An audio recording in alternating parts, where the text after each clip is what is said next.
If you do this, it will bring you leads. It will bring you good leads, and it will bring you a lot of leads. So without further ado, let's jump into the lead generation course.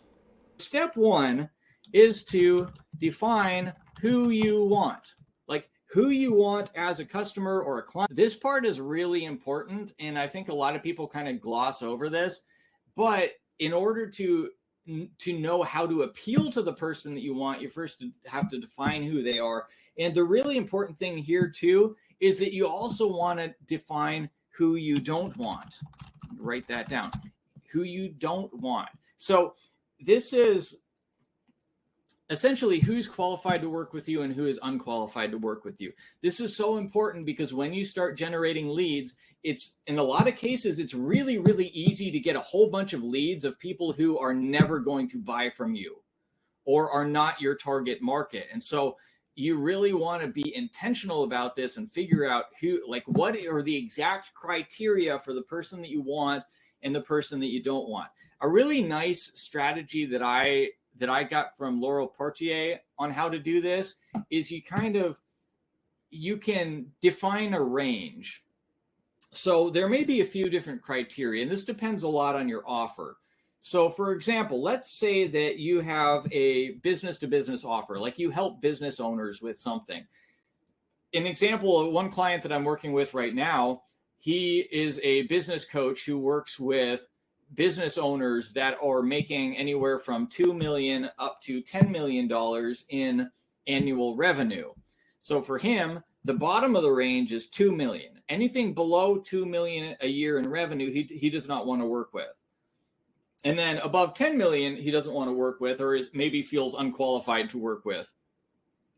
So the range is 2 million at the low end, 10 million at the high end.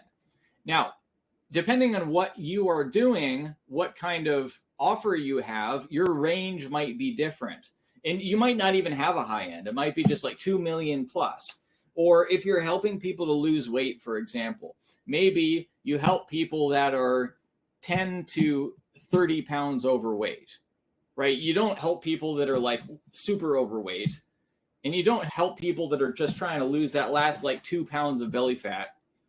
So you define the range. In some cases, there's not going to be a range. It's just going to be a yes or a no. Like, for example, you work with the IT managed service provider industry. So another one of my clients, like, are you an IT managed service provider or are you not? That's the qualification. But you want to make sure that you define exactly a clear yes or no, that clearly the person meets the criteria or they do not meet the criteria. What I mean by that is I'm not saying stuff like vague things like they have a growth mindset. For example, it's like, well, how exactly do you define somebody who has a growth mindset versus somebody who doesn't have a growth mindset? That's kind of subjective. What I'm talking about is objective criteria of, do they make more than 2 million a year? Yes or no. It's very clear, and it's obvious. Like for any business owner, it will be very clear to them whether or not they fall on which side. I mean, unless they're not totally clear about their revenue numbers, but like it's easily determinable whether it's a yes or a no. Okay, once you've got that, step two is to ask yourself, what do they most want? So these people that you defined in step one, what do they most want? Or it could be, what is their biggest, like this could be their biggest desire as it pertains to what you have to offer, obviously. Or it could be, what is their biggest problem? I'll write this down. Like, could be a desire, could be a problem, or it could be a fear. So what do they most desire? Do they want to make more money? Do they want to expand their business into 5 locations? Do they want to find the partner of their dreams? Do they want to lose 5 pounds? Like, what is the thing that they most want in terms of desire? Or it doesn't have to be a desire. It could be a problem, like a problem that you help them solve. Do they have diabetes and you could help them get rid of diabetes? That would be a problem that they want to get rid of. Or do they have do they want to get out of debt, right? debt is the problem. And sometimes the problem and the desire are kind of the same. They're just different ways of framing it. So like debt is the problem, get out of debt is the desire. Or it could be a fear. It could be like something that hasn't happened yet, but they're worried about. So maybe they're at risk of getting sued. Maybe like the whole insurance industry is built on fear, essentially. And I'm not even saying that's a bad thing. Like fear exists for a reason. Fear exists to keep us safe and help us to protect ourselves against things that really could and do go wrong all the time. So for example, I have life insurance because there's a possibility that something happens to me and then my wife and baby daughter are unprovided for. Right. So like it makes sense to buy things and times to protect yourself. So it's not necessarily a bad thing. Obviously, fear can get out of whack and you can let it control you and let it like steer your life. And that's a bad thing. But there's some fears that are very reasonable. Like if I had a 10-foot long alligator that was 2 feet in front of me, hopefully I'll feel afraid because the fear will then motivate me to get out of there. Whereas if I don't have any fear and I go up and like try to pet it, then I'm probably going to lose my arm or something, right? So the fear is really actually very useful. So fear is, in this case, like, what are people afraid of happening? Are they afraid of they die and then their family is unprovided for, right? That's like very important. Or it could be that they're afraid of getting sued. It could be they're afraid of their ad account gets shut down and now their business isn't getting sales because their ad account got shut down, right? And so you can identify like whatever it is in one of these three categories that is the most compelling to them. And so when I say what they most want, I'm saying really what is the most compelling thing that you could get their attention with, essentially, and that you could help them with, right? And so obviously this has to do with your particular product. So if you are a fitness trainer, for example, then maybe the person's biggest desire is to make more money, but that's not your wheelhouse, right? Their biggest desire as it pertains to fitness is to lose 30 pounds or is to gain 10 pounds of muscle or be able to bench press their own weight or, whatever it is. Okay, so once you figure that out, what do they most want? Then you go on to step 3, which is plan a lead magnet. Now, if you're not familiar with a lead magnet is something that you give to people for free in return for them giving you their contact information. Here, you want to create a lead magnet that helps them get, guess what? The thing they most want, who helps the people that you want as clients to get what they want. That's what the lead magnet is supposed to do. So it could be if the person wants to, their greatest desire, and you're a fitness trainer and their greatest desire is to be able to bench press their own weight, then you give them a free training or a free workout plan that will teach them to get to the point where they can bench press their own weight in 60 days, right? Something like that.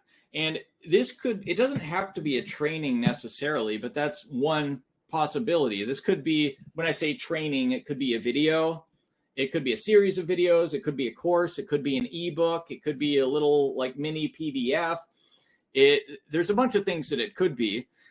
And it could also be like some resource that helps them to get to that point. So it could be like a phone app that helps them count their calories, or it could be a calculator, like a spreadsheet that calculates the ROI of their real estate deals. Depending on what your industry is, a tool might actually be better than a training. Another lead magnet that you can do is a quiz. Like you can have them fill out a form that asks them some questions about their unique situation and makes some recommendation based on the answer to those questions. Like based on your fitness goals here, like it asks a bunch of questions about their fitness goals, and then it will output, here is the type of workout that is best for you in your situation with your fitness goals. And it's different depending on what answers they give. So it's a little bit customized. That's a pretty cool lead magnet as well. So that does get a little fancy. I mean, you have to put a little more effort into that if you do that way. The easiest way is just to do a free training, or actually even easier is to offer a coupon. A coupon is a good lead magnet if your offer is something that is very tangible and doesn't require a whole lot of explanation, and especially if the person already wants it. So for example, if you own a restaurant, well, everybody knows what a restaurant is, right? You don't have to explain how a restaurant works. So nobody's gonna download a free guide to eating at restaurants, probably. I mean, maybe you could come up with some kind of angle like that, but more likely what would work a lot better is just give them a coupon.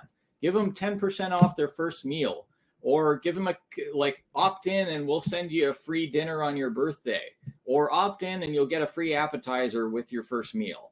Something like that. Like a coupon works great here if the offer is something that they already want without you having to do a whole lot of convincing. Okay. And then also, I said plan lead magnet. You don't even necessarily have to create it just yet. This is something I've done a few times, is that just I came up with an idea for a lead magnet, and then I actually went to the market and saw, is anybody interested in this thing? And I ran some ads and I offered the free lead magnet. And if nobody was interested, then I didn't ever create the lead magnet. So I saved that time that I would have done if I had created a lead magnet that nobody was interested in. So what you can do is you just offer the lead magnet and say, this is an upcoming training. And you get some people opted in, and then once you've proven the concept that people are actually interested, then you go and create it. Okay.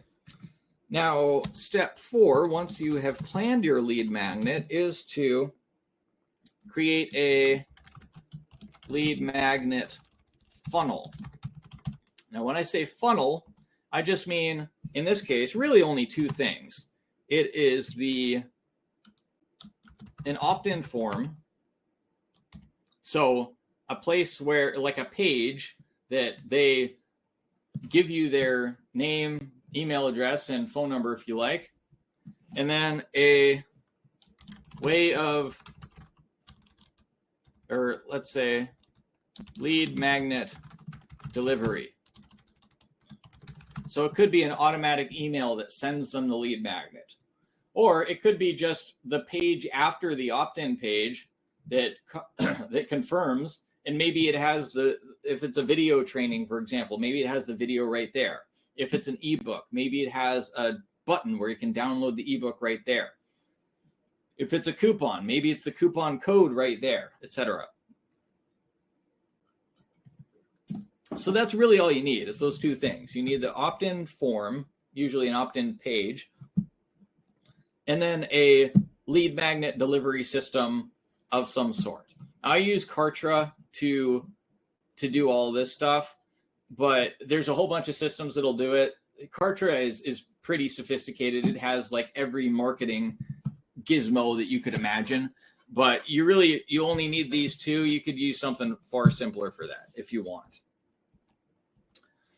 And then finally, step 5 is to send traffic to your funnel. So that is, you've created this lead magnet funnel. It automatically gets people's information and sends them the lead magnet. Now you just need people to actually go to this funnel, right? You need to actually go to your opt-in page where they can opt in, they can get your lead magnet, and thereby become leads. Now there's a few ways to do this. You can do organic, so like social media, YouTube videos, blog posts. You can get people interested that way.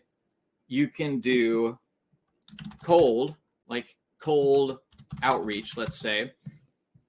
So that's kind of going back to what I was talking about before, or what I was contrasting with, let's say before, with you just buy a list or you scrape a list and you send a bunch of cold messages to people. That can work. And what you can do first is say, hey, Johnny, I got this free thing that you might be interested in. Just click the link to get the free thing. So even though that person started out as a cold lead, if they actually opt in, now they have become a warm lead. So you could do this with cold outreach if you want. And then my favorite way, by far the best way in my opinion, is with ads. So this is, you pay. I mean, that is the downside. You have to pay for it. So if you don't have any money at all, then probably this is out of the question. You'll have to choose one of the others. But if you do have some money to spend, then this just beats the others out of the park most of the time. The reason for that, the biggest reason, is that with any of these other ones, with, let's say, cold outreach, you send 1,000 messages, maybe you get a couple of bites. Well, what do you do? Like, what do you do afterwards? Well, that it just dies out after that, unless you go back and you send another 1,000 messages and another and another and another. Same thing with organic. Essentially, you make a social media post and maybe people like it, maybe you get some leads from it, but most social media posts do not have any kind of shelf life. They're like, you make a post today, and for the next 3 days, you get a bunch of leads, and then after that, it's dead, like forever, and nobody ever looks at it again, hardly. That's kind of the way that social media normally works. So you can't just rely on one post. You have to post again in 3 days and just keep on posting over and over and over again. It's a lot of work over and over again. Whereas with ads, you can have one good ad, especially if you run YouTube ads, which is kind of my specialty. You can run one ad. You create a video that's 2 minutes long and you run it as an ad, and it just keeps going day in and day out. And every single day it's bringing you leads without you having to create anything at all, without you having to do anything. It just runs in the background. I have one of the ads that I'm running right now. I've been running for 1.5 years straight, and I've not made any changes. So I made a video that's like 2.5 minutes long 1.5 years ago, and it just keeps on bringing me leads over and over and over again without me having to do anything. It just brings me leads while I sleep or while I'm working on other things. So it's just such a more efficient process if you can spare a little bit of money to do it. Again, if you don't have any money, then you're stuck with either organic or cold outreach, but ads are definitely the best way to go here. Now, whether you decide to do the organic, the cold outreach, or the ads, the same kind of marketing principles apply. And I'm going to give you the structure that I've found that works really, really well for, usually I use for ads, but it's the same thing for organic or cold outreach. It's the same structure over and over again, no matter what it is that you sell. So step one here in the structure is to call out your target audience. That is, say who it's for, right? This is what we've defined in step one. So if you are a business owner that's making $2 to $10 million a year in revenue, that's your call out, right? You're calling out who you want to be, who you want your target audience is. Second part is to mention their desire or problem. And guess what? That's coming from right here from step 2. Would you like to lose 50 pounds? Would you like to get more funding for your business? Would you like to get rid of arthritis once and for all, etc.? Now, you have to be a little careful with some of those claims because the ad platforms won't approve it if you're running ads. Like, I can't say that I'm going to cure your arthritis. They won't let me, even if it's true. Like, they don't take any evidence into account. They're just like, oh, that sounds unreasonable, so we're going to disapprove it. But even if that's the case, there's kind of ways around it usually. And I'm not going to get into this video, but yeah, so you want to call out the desire or the problem. What I like to do usually is I'll combine these. And sometimes the calling out your audience is implicit. So for example, let's say I start an ad by saying, are you having a hard time getting funding for your business?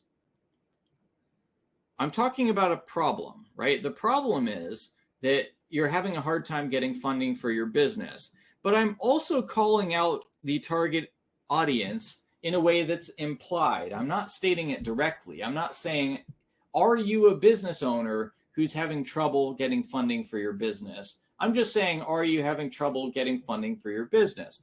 Well, the only people that are going to have trouble getting funding for their business are business owners, right? So it's implied, like calling out the target audience is implied. Now, if business owner is the only thing I care about, then that'll work. It may be that I want to narrow that down further. So maybe I only want to talk to business owners that are making at least $10,000 a month. So let's say if you're having a hard time getting financing for your business, but you're making at least 10K a month in revenue, then there's another option, right? So see how I'm calling out the problem, and then I'm implicitly calling out the target audience, and then I'm also narrowing down the target audience to specifically who I want to work with. So if I can't get funding for anybody who's making below 10K a month, then I really want to call that out in the ad, because if I don't do that, then I'm going to get a bunch of crappy leads that I can't help, right? I'm going to get a bunch of people that just are not qualified to work with me. And that kind of sets off a spiral of like, it wastes the time, and it creates a bad pattern recognition in the ad algorithm, which will then learn to continue sending me people like that are not qualified to work with me. By the way, you want to make sure that anywhere that you can, you are cutting off the people that are not qualified to work with you, right? That's why we wanted to define who we don't want, because in our lead magnet, we can make our lead magnet attractive to the people that we want and unattractive to the people that we don't want. And or you could do either or just one of these, or you could do it in your traffic, like in your ad, your organic or your cold outreach. You can make your messaging, and this is especially important with ads, make your messaging attractive to the people that you want and unattractive to the people you don't want. So for example, I could start an ad saying, if you are a business owner that's making $2 to $10 million, or let's say if you are a business owner making at least $2 million a year, then you're stuck at that point, then chances are the problem is that the things that got you to $2 million a year are exactly the same things that are holding you back from getting to $10 million a year or $20 million a year. So see what I've done there is I have called out my audience, but I'm going a little bit deeper than that, because just calling out the audience often isn't enough. So if I'm making $10,000 a year, and I hear if you're a business owner making $2 million a year, well, I might think, okay, well, that's not me, but if I follow the same strategy as somebody that's making $2 million a year, then probably it'll work really well for me too. And so the issue is that you want to kind of discourage those people from following your process. So you're saying that the thing that works for somebody that's at $2 million a year to get to 10 million is totally different than the thing needed to get to 2 million in the first place, right? So you're sub-communicating. If you are under 2 million and you do these things, it's going to be irrelevant for you. It's not going to work for you. That way I'm pushing away the people that I don't want, and I'm attracting the people who I do want. Okay, so, and the desire and problem, the call out and the desire and problem could be part of this. You could say, like, are you tired of having employees that are lazy and unproductive? Well, somebody who's like just starting out as a business owner they aren't even going to have employees, right? So they're not going to have that problem, and they're not going to follow, they're not going to be interested in that at all. So that's another way of kind of keeping away the people that you don't want and attracting the people that you do want, is keeping your desire and or problem relevant only to the people that you want. Okay, next section is mechanism. This is really important. This is like where you explain how you get them the thing that they desire, or help them avoid or get rid of the problem. So, for example, I'll go back to my business funding example. I say, if you're trying to get funding for your business and you make at least 10K a month in revenue, that covers both of the first two.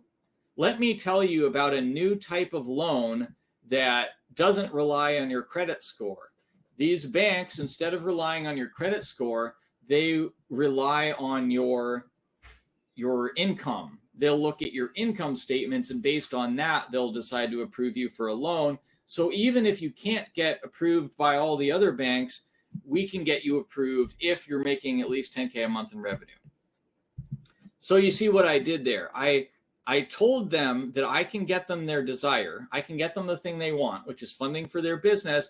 And then I explained in very simple and logical terms exactly how we could do this, exactly why this works the way that we do it, in a way that makes sense. And they could nod along and think, oh, okay, yeah, that makes sense.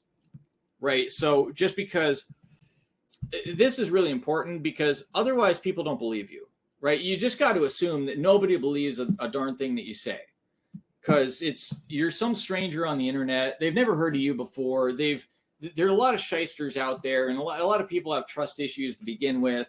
And so if you don't back up the things that you say, then nobody's going to believe you. And the best way to back up the thing that you say and build trust in your claim is to explain the mechanism in a way that makes sense.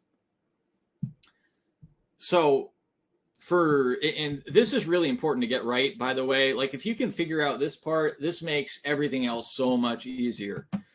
For me, if you're following me, my mechanism is pretty simple. I'll get you customers from YouTube ads, right? And so that's the desire, right, is to get clients, get customers. And the mechanism is YouTube ads. So it's kind of a simple one. In the example I gave you, the desire is to get business funding, and the mechanism is through these revenue-based loans that don't rely on a credit score. That's the idea. Okay, so once you've done that, once you've explained the mechanism, next part is a call to action. And I'm not doing this exactly in order, but this is usually the order that I'll do it in, more or less. And this is kind of a condensed version, by the way. But the call to action is where you tell them what to do next. So in this case, it's going to be to go to your funnel and download the free lead magnet. So if you're interested in learning more about YouTube ads, then click the link and go to and sign up on the next page. And I'll send you a copy of my free PDF where I'll show you exactly how to run YouTube ads that bring you leads every single day on autopilot. That's a CTA, call to action. Or with the business loans, like, click the link and fill out the form on the next page to see if you qualify. Right? Just the form that tells them whether they qualify or not is a kind of lead magnet. I use this term lead magnet a little bit more loosely than maybe some other people do.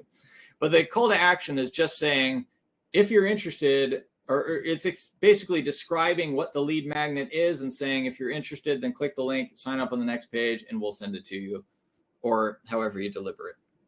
And then finally, the last part that I like to include is urgency. This is a reason for why they should do it now instead of doing it later. Because most people, it's just kind of a flaw of humanity that most of us tend to like to procrastinate. We know that we should do the thing. We want to do the thing, but we're like, I'm not going to do it now. I'll do it later. I'll do it tomorrow. I'll do it next week. And if you let them do that, if you let them get off without doing it now, then the chances of them actually following through with it tomorrow or the next day or the next week are very small. And especially when you're running an ad, then they may never see the ad again. So like you've lost them forever, most likely.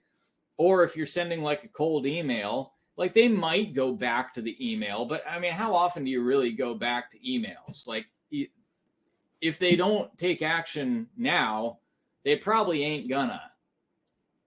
So you got to give them some reason why they should take action now. This is something that a lot of people, like a lot of marketers, will like to be dishonest. They will kind of invent some reason for urgency. You'll see this all the time. If you're not familiar with it already, you'll see like people say in an ad, well, I may get rid of this offer any day now, so you better click here and get my free whatever it is because I might change my mind. And it's like, if you've been around the block a bit, you know that that's just total BS. Like they're not going to change their mind. If the funnel's working, they're going to keep running the dang funnel. They're not going to change their mind. So if you say that, then assuming you have a somewhat sophisticated audience, people are going to see right through it, and they're going to know you're lying, essentially. And in my opinion, lying to people is never a good way to start a business relationship. And, you know, it might work in some cases. I don't know. I don't think it's a very good way to do business. I think ultimately it's going to do you more harm than good. Because if you lie to people, then eventually, one way or another, they're going to find out and you're going to trash your reputation and word is going to spread. They're not going to want to do business with you, or at least be less likely to do business with you. It's just bad policy. Like you should, if you say you're going to do something, or if you say something, it should be true. Like if you make that a general policy, then I think everything works much better for you. Now, the good news here is that there's almost always some kind of urgency that you can find that is actually true. That you don't have to lie to people. You can come up with a real reason why they should take action now. So it could be with the loans, for example. I could say that interest rates are only going up. So the best rate you're ever going to get is right now. So don't miss this. Fill out the form now, see if you qualify, and we'll get you funding in as little as 24 hours. So see what I did there? I'm saying that interest rates are going up, and that's why they should do it now, because if they wait till later, then they're going to have to pay more, which in a situation, in an economy where that is true, and people know that it's true, then it gives them a good reason for why they have to take action now. Another one that works is, especially if you're doing a done-for-you service, like you're a marketing agency or something, you can say that because we are handling the entire process for you, we can only take a certain number of clients at any given time. And if you're seeing this ad, it means that we probably have a spot open right now, but that may well not last. We might fill up and then you won't be able to get a spot, right? That's perfectly reasonable because it's true. You only have so much capacity to take on clients. And so you can tell them that if they don't get in fast, you might run out of space, which is absolutely true. This is as opposed to if you have an ebook or something. It's like, oh, we might run out of this ebook. It's like you can copy the ebook infinitely and it requires zero work on your part. So that's just BS, right? But if it actually requires work on your part, then yeah, you're going to run into capacity at some point. So you can offer that. One way of doing urgency that I really like, that works really well for ads in particular, is just say, look, you're looking at an ad right now. You don't know if you're ever going to see this ad again. So if you don't click on it now and you don't sign up now, this may never appear again and you may be out of luck for life. So again, this is something that is true and people know it's true. So it works. It gives them a good reason for why they have to take action now. So this is pretty much like whether you're doing organic posts, whether you're doing cold outreach, or as I recommend, whether you're doing ads, this structure works really, really well. It works repeatedly. I've used it countless times and it just keeps on working. Now, if you found this helpful and you would like to learn my method for running YouTube ads, I've got a free guide. So notice what I'm doing right here is I am practicing what I'm preaching, and I'm going to share a lead magnet that I have. If you would like to opt in for my email list, I will send you a free guide to running YouTube ads that bring you leads and clients every single day. And I will put a link in the description where you can get a copy of that. Or if you would like to just skip the whole learning curve entirely and you would like me to build out your entire YouTube ads process for you, or at the very least to advise you and to work one-on-one with you to build out your YouTube ads process, then I'll also put a link in the description below where you can apply and book a time to talk with me or a member of my team, and we'll see if it's a good fit. And if so, then I'll show you how that would work exactly for you. So that could be, we have kind of two options. It could be we work directly one-on-one and I help you build it out, or you just contract it to me entirely and I build out the entire process for you.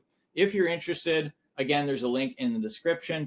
And thanks for watching. If you want more details on any of these steps, by the way, take a look at the rest of my YouTube channel. I've got a whole bunch of other content which will give you a lot more detail on each of these parts. So thanks for watching, and I'll see you in the next one.